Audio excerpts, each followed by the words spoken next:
Triangle law of vector addition, फटाफट speed से लिखेंगे हम. Triangle law of vector addition. So what is it?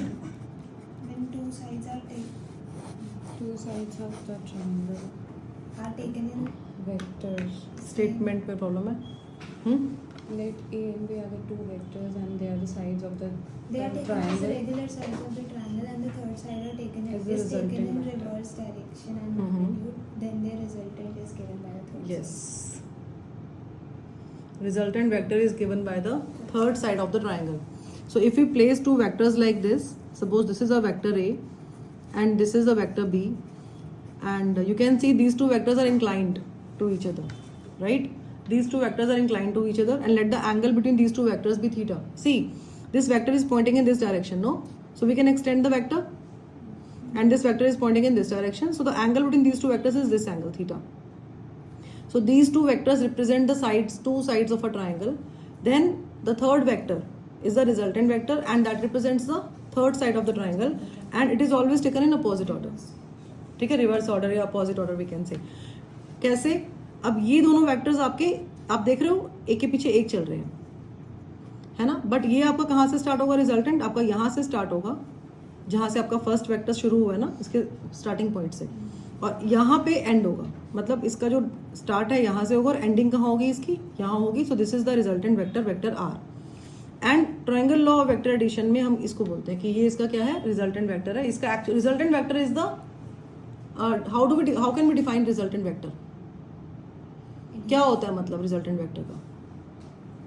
Sum of both the vectors. Sum of both the vectors. Okay, ठीक है. Vector R is vector A plus B. What else?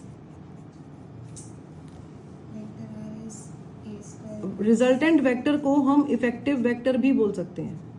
जैसे effective force होता है, net force, net effective force होता है, ऐसे effective vector या resultant vector, है ना? वैसे तो उसको हम रिजल्टेंट वेक्टर ही बोलते हैं. In your books you will find the term resultant vector only. Effective vector का मतलब यहाँ पे ये है कि इन दोनों वेक्टर्स को we can replace by the resultant vector only.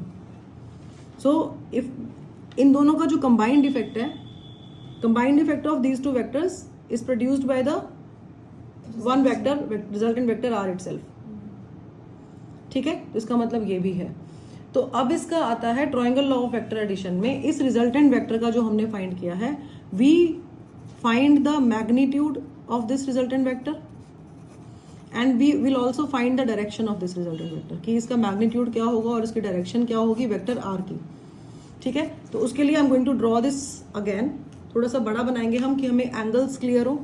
ठीक है, तो this is your vector A and this is your vector B, right? And the angle between these two vectors is theta as discussed.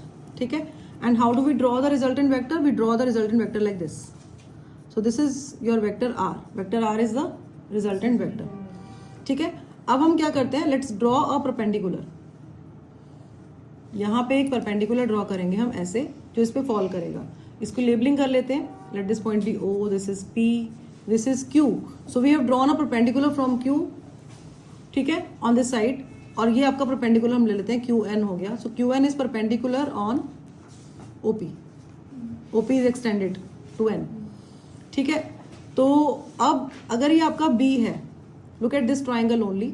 If this is B, तो ये अगर आपका B है तो ये हाइपोटेनियस है ना, और ये एंगल थीटा बना रहा है. तो आपका परपेंडिकुलर क्या होगा? जैसे Q N, this is Q, this is N, this is P. So we can write Qn perpendicular by hypotenuse PQ as sin theta. So what is your Qn? Qn is PQ sin theta. And what is PQ? PQ is nothing but B. Qn is B sin theta. Similarly, we can write for Pn, no? Pn is the base. So Pn is PQ cos theta. Or B cos theta we can say. We have applied base upon hypotenuse here. ठीक है, तो ये आपका B cos, ये आपका B sine theta हो गया, और ये आपका बी कॉस थीटा हो गया, and this is your A. Clear है ये? इसमें कोई डाउट तो नहीं है? Let the angle between the resultant vector and vector A be alpha. So alpha is the angle that resultant vector makes with the first vector, vector A, and beta is the angle that resultant vector makes with the second vector, vector B. This is beta and this is alpha. We can right like this. Okay, Now, because first we are going to find the magnitude of the resultant vector. This vector is the resultant vector. We are going to find its magnitude. So look at this triangle, the bigger one. Triangle OQN. We can apply Pythagoras theorem here. है ना? Pythagoras theorem कैसे apply कर? is equal to ON का square plus QN का square. हाँ जी, तो OQ square is the hypotenuse. OQ is the hypotenuse. This is your perpendicular and this is base. So OQ square is QN square plus ON square, right? So R square is equal to So B sin yeah, theta square. yes. We can write first. We will because this ON it consists of these two, na? So we can write OP plus PN like this whole square. Now put the values. OQ is R. We are taking only the magnitude because we are finding the magnitude, no? So we can write here as the subheading magnitude of R. So OQ square means R square and QN is this. B sin. So it's B sin theta whole square. B square sin. B square sin square theta. OP is your A. We are taking only the magnitudes and PN is your B cos theta. B cos. So this is your A plus B whole square. No, we can apply A plus B whole square here. So B square Cos square. sin square theta plus A square plus B square. B square cos square theta plus 2AB cos theta. ठीक है? So A square Now we plus can B square. take B square common. First write A square, this one. And then we can take B square common. In the bracket we'll have sin square theta plus cos square theta which is 1. ये आपकी क्या है? Trigonometric identity. ठीक है? Plus 2AB cos theta. So from here we get A square plus B square plus 2AB cos theta. This is your R square. अगर R निकालना है तो we can write square root of A square plus B square plus 2AB cos theta. So this is the magnitude of the resultant vector R. This is the magnitude of the resultant vector R. Okay, please write this first. Okay, next magnitude तो निकल गया resultant का vector का. Now let's find direction of resultant vector. Direction कैसे find करोगे resultant vector की? Direction के लिए we need to find the angle, no? This angle. So this is the angle that this is the angle which R makes with the first vector, vector A. So we have taken two angles here. Angle alpha is the angle which R makes with the first vector, क्योंकि because यहाँ से ये इसका भी starting point है और ए का भी स्टार्टिंग पॉइंट है और आर का भी स्टार्टिंग पॉइंट है, दोनों का, है ना? तो alpha is the angle that R makes with the first vector and beta is the angle that vector R makes with the second vector, vector B. ठीक है, तो अल्फा निकालते हैं पहले. अब tan अल्फा कैसे निकालेंगे हम? Look at this triangle again, the same triangle we are considering. Yes, perpendicular upon base. So tan alpha is perpendicular is your OQ. ये sorry QN. Perpendicular is QN and base is ON and QN is B sin theta and ON we can write ON as OP plus PN, no? So OP plus PN we can write OP is A and PN is B cos theta. So tan alpha is B sin theta. B sin theta divided by A plus B cos theta. ठीक है? Now we can enclose this in a box. अच्छा, अब यहाँ पे हम क्या करेंगे? We are going to draw a perpendicular again. ठीक है? And PM is perpendicular on OQ. ठीक है? अभी हमने क्या करना है ना, बिकॉज हमने अल्फा कंसिडर कर लिया है ना, कि अल्फा तो एंगल है जो वेक्टर आर फॉर्म मेक कर रहा है with the first vector, vector A. Now we are going to involve this beta as well. ठीक है, तो उसके लिए we need to find the relations, no? तो एक चीज तो आप बहुत ध्यान से देखो यहाँ पे, this is your vector R and this is perpendicular on this. PM is perpendicular. We have drawn a perpendicular on, you know, PM perpendicular on OQ. ये हमने एक perpendicular draw किया. So we can write PM in terms of A and alpha. What will you write?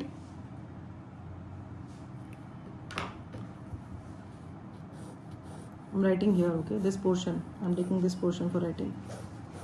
Can you write PM in terms of A and alpha? See, this looks like perpendicular. No, it is a perpendicular. It is base, and this is your hypotenuse. Sin alpha is equal to PM upon OP. No. So PM upon OP is Sine alpha. sine alpha. PM is perpendicular and this is your hypotenuse. So we can write PM as OP sine alpha. And what is OP? Sine alpha. OP is A. So we can write PM as A sine alpha. So this is your A sine alpha from this triangle. If you consider this triangle POM, है ना? Similarly, if we consider triangle PMQ or PQM, then Sine beta is equal to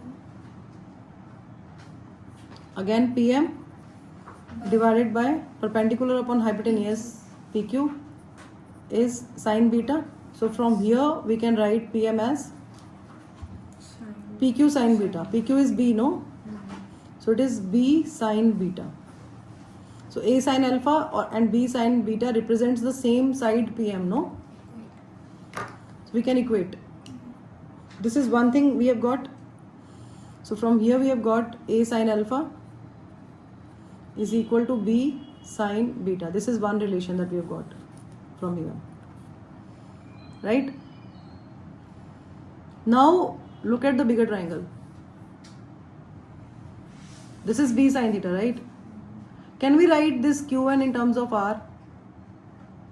If we look at, see, B sin theta आया ये छोटे वाले triangle से. When we had considered the smaller one, no, PQN, ये consider किया था ना हमने. वहाँ से QN आपका B sin theta आया था. What if we consider the bigger triangle then? sine alpha is equal to Perpendicular. B sine theta upon R. No, I am saying that what if we write this Qn in terms of R? I want to write this Qn in terms of R and alpha this time. मतलब B sine R and alpha. sine alpha is equal to Qn upon R. Yes, sin alpha is equal to Qn upon R. Qn divided by the resultant vector OQ, no? Qn by OQ. So from here we get Qn as OQ sin alpha. And what is OQ? OQ is R. So we can write this Qn as R sin alpha. So B sin theta and R sin alpha same है हमारे. B sin theta और R sin alpha क्या है हमारे? Same है. Clear है? इसमें कोई डाउट तो नहीं है? ठीक है. हाँ, देखो अब एक तो रिलेशन आ गया आपका कि B sin theta is equal to R sin alpha है. So we can write like this: B upon sin alpha is equal to R upon sin theta. यहाँ से क्योंकि B sin theta R sin alpha equal है तो B sin theta is equal to R sin alpha. ये आया अभी तो B upon sin alpha, इस alpha को वहाँ ले जाओ डिवाइड हो जाएगा, थीटा को यहाँ ले जाओ यहाँ डिवाइड हो जाएगा. लिख सकते हैं नहीं लिख सकते हैं? Now look at this one. ये PM निकाला था हमने. PM क्या था? B sin बीटा और A sin alpha है ना. So B sin beta is equal to A sin alpha है. यहाँ पे भी सेम चीज करेंगे. Move this sign beta two other side और साइन अल्फा यहाँ ले आओ. तो यहाँ से आपका B अपॉन साइन अल्फा क्या आएगा? A upon sine beta. Now let this be 1 and this be 2. Equate these two. Sine beta is equal to R upon sin theta. तो अगर आप ध्यान से देखोगे कि we have B upon sin alpha in both the equations, no? है ना? Both the relations we have this B upon sin alpha. तो यहाँ से we can write them all of them together. So we can write B upon sin alpha is equal to A upon sin beta is equal to R upon sin theta. इसको box में close कर दो. अब ये कहाँ पे beta लगाना है, कहाँ अल्फा लगाना है, कहाँ थीटा लगाना है, ये बड़ी कंफ्यूजन हो गई. किसके नीचे कौन सा एंगल है भूल सकते हैं हम. इसको याद कैसे करेंगे? अल्फा जो एंगल है, this is the angle that R makes with A and beta is the angle that R makes with B. Theta is the angle that A makes with B. तो जो दो के बीच में एंगल है, numerator में उसका third वाला लोगे. ऐसे याद करेंगे हम इसको, क्योंकि हम इसको गड़बड़ कर सकते हैं ना, हमें गड़बड़ नहीं करना है. तो अगर आप अल्फा एंगल ले रहे हो तो अल्फा एंगल कौन सा है? जो आर आपका ए के साथ बना रहा है. तो जब आप आर और ए के बीच का एंगल ले रहे हो तो न्यूमरेटर में आप वेक्टर जो लोगे वो आर और ए नहीं लोगे, बी लोगे. बीटा जो है एंगल वो आर बी के साथ बना रहा है. तो जब आप आर और बी के बीच वाला एंगल ले रहे हो तो न्यूमरेटर में जो आप वेक्टर ले रहे हो तो वो आर और बी नहीं लोगे, ए लोगे। मतलब तीसरे वाला ऊपर लिखोगे न्यूमरेटर में, और जो दो के बीच में एंगल है वो नीचे लिखोगे और साइन में लिखोगे। तो ये आपको रिलेशन कभी भूलेगा नहीं, हमेशा याद रहेगा, ठीक है। Now we have got a 3 relations, right. एक तो आपका आया magnitude of R. How do we write magnitude of R? A square plus B square plus 2AB cos 2ab cos theta, okay, and tan alpha is B sin theta upon A plus B cos theta. and one more relation that we have done is a upon a upon sin beta is equal to b upon sin alpha is equal to r upon sin theta. Yes, these 3 relations we have done. हाँ जी, please जाके देख लो। Cases क्या है? Case 1, what if the angle between the two given vectors vector a and vector b, if the angle between these two vectors is 0 degree, तब क्या आएगा? if the angle between these two vectors is 180 degree, if the angle between these two vectors is 90 degree, मतलब अगर 0 degree कब होगा? जैसे vector a ये है और वेक्टर b भी सेम डायरेक्शन में पॉइंट करेगा तो क्या होगा? अगर आपका वेक्टर a ये है, सोच के बोलो, और वेक्टर b आपका अपोजिट डायरेक्शन में पॉइंट करेगा तो क्या होगा? और वेक्टर a यहाँ पे है और वेक्टर b आपका 90 डिग्री पे पॉइंट करेगा तो क्या होगा? ये इसको बोलते हैं ऑर्थोगोनल, है ना। 90 डिग्री पे मतलब ऑर्थोगोनल, ठीक है। तो केस 1 में we have the angle between the two vectors as 0 degree. See if the angle between the two vectors is 0 degree then two vectors will point in the same direction, है ना। एक aligned होंगे, back to back जाएंगे एक दूसरे के पीछे। तो आपका जो वैसे भी जो रिजल्टेंट आएगा वो a प्लस बी आएगा, हाँ, ठीक है। तो आप यहाँ से अगर निकालोगे फॉर्मूला से, put theta is equal to 0 degree here, so you will get a square plus b square plus 2ab cos 0 degree. cos 0 degree is 1, है ना। तो आपका ये a square plus b square plus 2ab हो गया, a plus b का square आ गया, इसका अंडर रूट है तो ये r आ गया आपका a plus b। So this is the resultant vector, magnitude of the resultant vector. हाँ, तो इसमें आपका रिजल्टेंट जो है वो मैक्सिमम वैल्यू होता है रिजल्टेंट का। And tan alpha is b sine 0 degree divided by a plus B cos. वैसे भी जब आपका न्यूमरेटर में साइन 0 डिग्री आ गया तो यू विल गेट 0, तो अल्फा क्या आएगा? tan alpha is 0 no, so alpha is tan theta 0 कब होता है? 0 डिग्री पे, तो अल्फा इज 0 डिग्री। तो alpha was the angle between vector r and a, no. सो अगर आपका दोनों वेक्टर सेम डायरेक्शन में पॉइंट कर रहे हैं तो वेक्टर r भी a के साथ 0 डिग्री ही बनाएगा। मतलब जो वेक्टर r है वो क्या है? ये रिजल्टेंट वेक्टर जो इन दोनों को ऐड करके आएगा वो इसका मैग्नीट्यूड हो जाएगा, और डायरेक्शन क्या रहेगी? सेम डायरेक्शन जिसमें दोनों वेक्टर्स पॉइंट कर रहे हैं।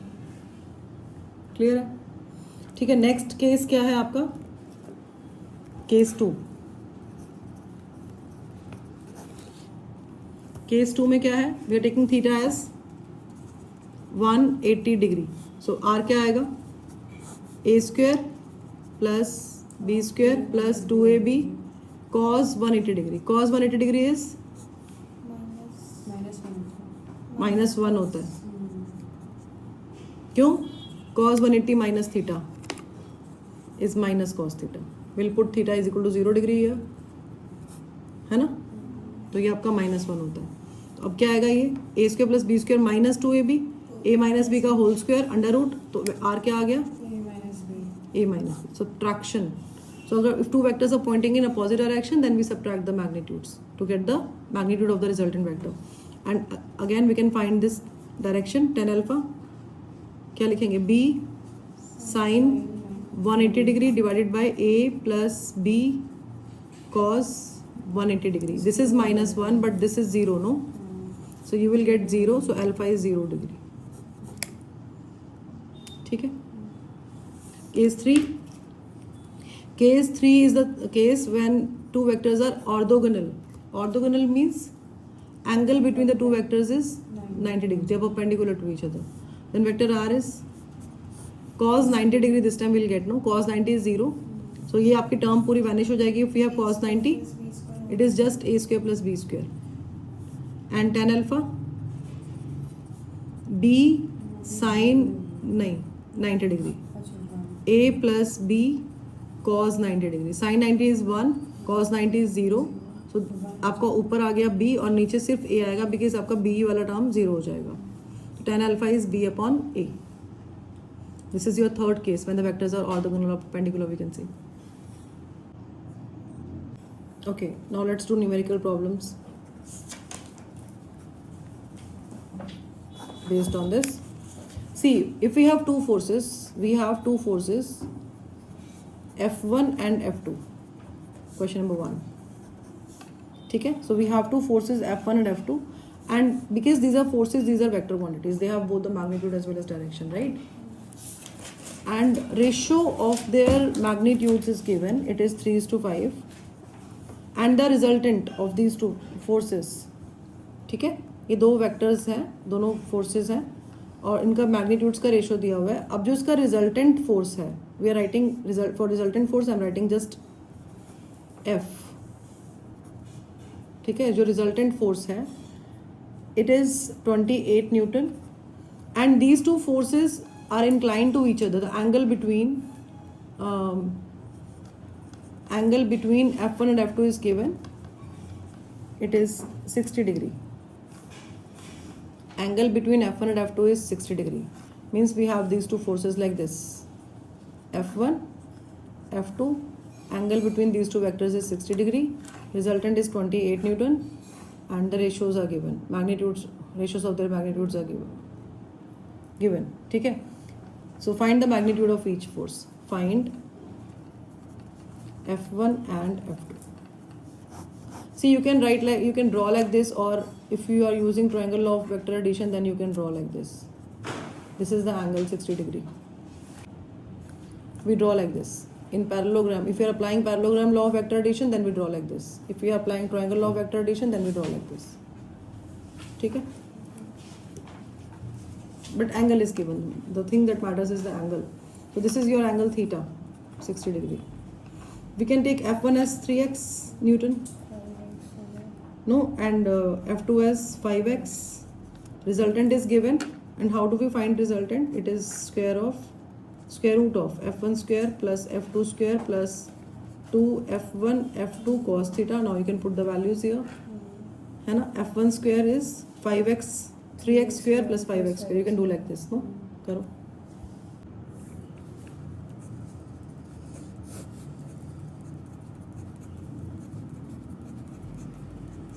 Write all the steps miss नहीं करने हैं. ठीक है, F1 क्या है आपका 3x का whole square, F2 is 5x.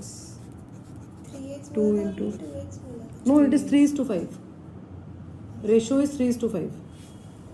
So 2 into 3x into 5x cos 60 degree. So 9x square plus 25x square plus 5 3s are 15 2s are 30 x square, and cos 60 degree is sin 30 half. So we are getting 49x square here under the root.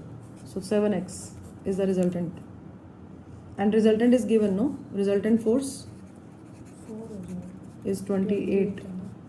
So 7x is 28. So from here you'll get the value of x as 28 by 7. It is 4. So F1 is 12. 3x. 3 into 4, 12 Newton. This is 20. And F2 is 5x. 5 into 4, 20 Newton is the answer. Next question. Question number 2. So now we have two forces, and these two forces are acting on a particle. ठीक है, question में क्या है? These two forces are acting on a particle in opposite directions. So when these two forces act in opposite directions, yes, the angle is 180 degree. तो यहाँ पे ऐसे भी opposite direction में act कर सकते हैं और ये ऐसे भी act कर सकते हैं, right? So these two forces are acting in opposite directions. Then they have the resultant 1 Newton. ठीक है, but if they act at right angles, if these two forces act at right angles, if these two forces act at right angles, then the resultant is, we can write F dash for this, 5 Newton. Then find the values of these two forces. Easy question. देखो, जब ये दोनों forces opposite direction में act कर रहे हैं, तब resultant आपका 1 Newton है. और जब ये दोनों फोर्सेस राइट एंगल पे एक्ट कर रहे हैं तब आपका रिजल्टेंट फोर्स 5 न्यूटन है। तो आपको फोर्सेस फाइंड करने हैं, मतलब आपको F1 और F2 फाइंड करना है। तो यहाँ पे थीटा क्या है 180 degree and here theta is 90 degree, है ना। अप्लाई कर दो, F आ जाएगा आपका square root of, you will get two equations because theta is 180 ना, तो you can simply write F1 minus F2 for this. But अगर चलो लिख लिया, क्योंकि वैसे भी cos 180 आपका -1 हो जाता है, तो ये ultimately you will get this as -2 F1 F2 और ये F1 माइनस F2 का स्क्वायर हो जाएगा। और वैसे भी जब दो फैक्टर्स आपके अपोजिट डायरेक्शन में एक्ट हो रहे होते हैं तो रिजल्टेंट फोर्स को हम सब्ट्रैक्ट करके ही निकालते हैं, है ना। तो आपका जो F1 माइनस F2 है वो 1 न्यूटन आ गया, ये आपकी फर्स्ट इक्वेशन हो गई। सेकेंड इक्वेशन के लिए again you will find the resultant vector. F dash क्या है आपका, रिजल्टेंट है जब दोनों वेक्टर्स राइट एंगल पे एक्ट कर रहे हैं। तो यहाँ F1 square plus F2 square करोगे, 2F1 F2 cos 90 0, है ना। तो ये आपका आ गया 5 न्यूटन है ना। ये F dash is 5 Newton, it is given to us. So from here we can write F1 square plus F2 square is equal to 25. Let this be 2. अभी क्रिएट कर लेंगे। हाँ, अब इसको सॉल्व करेंगे हम, कर सकते हो। So in place of F1 we can write 1 plus F2. In place of F1 from here we can write F1 as 1 plus F2. Put this here, 1 plus F2 whole square plus F2 square is equal to 25 as 1 plus F2 square plus F2 square 2F2 square हो गया plus 2F1, ये 2F2 is equal to 25। तो यहाँ से will get one equation, quadratic equation form हो जाएगी F2 square plus F2 minus 12 is equal to 0। ठीक है, क्वाड्रेटिक इक्वेशन आ गई। जब इसको सॉल्व करोगे मिडिल टर्म स्प्लिटिंग से कर सकते हो सॉल्व, है ना। तो मल्टीप्लाई करके -12 आना चाहिए और आपको ऐड करके 1 आना चाहिए। तो 4 एंड -3 नो आता है ना मिडिल टर्म स्प्लिटिंग, तो ईजी है। ठीक है, तो यहाँ से आपका F2 की दो वैल्यूज आएंगी, एक तो आएगी पॉजिटिव 3 न्यूटन और एक आएगी नेगेटिव -4 न्यूटन। ठीक है, तो हम इसको कंसिडर कर लेते हैं पॉजिटिव को। तो if F2 is 3 then F1 is 4, it is 1 plus F2। तो अगर आपका F2 3 न्यूटन आ रहा है तो F1 क्या हो जाएगा 1 प्लस F2।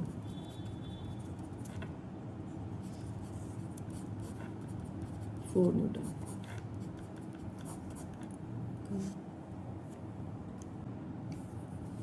क्वेश्चन नंबर 3 देखो, अभी ना हमें क्या दिया हुआ है कि अगर आपके पास दो फोर्सेस हैं F1 एंड F2, ठीक है, इसका आप ग्रेटेस्ट रिजल्टेंट भी निकाल सकते हो और लीस्ट रिजल्टेंट भी निकाल सकते हो। मतलब मैक्सिमम रिजल्टेंट क्या आएगा F1 F2 का और मिनिमम रिजल्टेंट क्या आएगा F1 F2 का। तो यूजुअली जो रिजल्टेंट होता है वो हमारा, अगर हम फॉर्मूला लिखें तो a square plus B square plus 2ab cos theta होता है। तो मैक्सिमम क्या आएगा जब आपका ये 1 होगा cos थीटा। जब cos थीटा 1 होगा तो मैक्सिमम होगा रिजल्टेंट, और जब cos थीटा -1 होगा तो मिनिमम होगा रिजल्टेंट, है ना। जो cos थीटा की वैल्यू +1 या -1 पर डिपेंड करता है। तो आपको जो ग्रेटेस्ट रिजल्टेंट है इन दोनों फोर्सेस का उसको हम F ले लेते हैं, और ये आपको गिवन है 25 न्यूटन। और जो लीस्ट रिजल्टेंट है इसको F डैश ले लेते हैं, ये आपको गिवन है 5 न्यूटन। ठीक है, मतलब इसका ग्रेटेस्ट और लीस्ट वैल्यू दिया हुआ है आपको, और F1 F2 दो फोर्सेज है, इसका ग्रेटेस्ट रिजल्टेंट क्या है और लीस्ट रिजल्टेंट क्या है ये गिवन है। अब बोल रहे हैं कि if each force is increased by 5 units, मतलब आपने F1 को 5 यूनिट्स इंक्रीज कर दिया और F2 को भी आपने 5 यूनिट्स इंक्रीज कर दिया।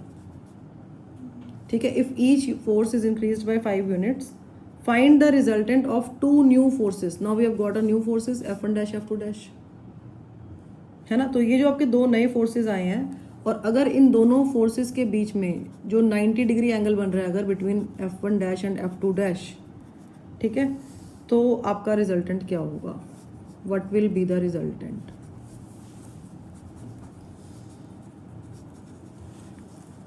This is the question.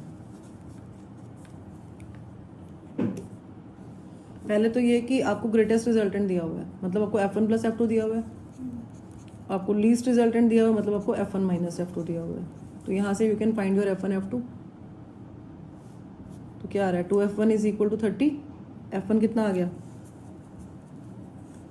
क्या दे रखा है इसमें? देखो ग्रेटेस्ट रिजल्टेंट का मतलब क्या होता है, F1 F1 प्लस F2। तो 25 न्यूटन गिवन है आपको, आपके दो फोर्सेस F1 F2 है। तो F1 प्लस F2 25 है, लीस्ट रिजल्टेंट दोनों को सब्ट्रैक्ट करके आएगा। F1 माइनस F2 5 है, तो इन दोनों को जब सॉल्व करोगे ऐड करो, F2 F2 कैंसिल हो जाएगा, F2 F1 हो जाएगा। 2F1 is equal to 30। 15 तो F1 कितना आ गया, 15 न्यूटन। F2 कितना आएगा, अगर F1 15 है तो F2 कितना है, 15 प्लस 20 क्या करें कि 25 आ जाए, माइनस 10। 10 मैंने देखो वैसे इसको आपको स्टेप बाय स्टेप लिखना है, you are suppose to write all the steps, but आपको मैंने यहीं से बता दिया कि F1 F2 की वैल्यूज क्या आएंगी। एक काम हो गया। अब न्यू फोर्स में क्या है कि हम 5 यूनिट्स ऐड कर रहे हैं, तो अब F1 क्या F1 डैश की वैल्यू क्या आएगी, F1 प्लस 5, 15 प्लस 5 20 न्यूटन। और F2 डैश की वैल्यू क्या आएगी, 10 प्लस 5 15 न्यूटन। एंगल कितना है, 90 डिग्री। तो न्यू रिजल्टेंट फोर्स क्या आएगा, तो उसको हम FR ले लेते हैं, है ना। तो अब क्योंकि थीटा 90 डिग्री है, ऑर्थोगोनल है, तो cos 90 वैसे भी आपका ये वाला टर्म जीरो हो जाएगा। Square plus B square. हाँ, तो आपको बस F1 dash square plus F2 dash square ही करना है, और वैल्यूज पुट कर दो 20 स्क्वायर प्लस 15 स्क्वायर का अंडर रूट। तो ये आपका आ गया 400 प्लस 225, 625 का अंडर रूट आ रहा है, 25 न्यूटन आ गया रिजल्टेंट। डायरेक्शन निकालो, डायरेक्शन तो मैग्नीट्यूड आ गया। अब डायरेक्शन कैसे फाइंड करोगे, tan अल्फा होता है, 20 आ जाएगा। तो 15 into 1 divided by 20 plus 15 into 0, तो 15/20 आ गया 3/4। तो आपका tan अल्फा आ गया 3/4, तो डायरेक्शन आ जाएगी tan इनवर्स ऑफ 3/4। तो डायरेक्शन आ गया tan inverse 3/4। This is the angle that resultant vector makes with the first vector.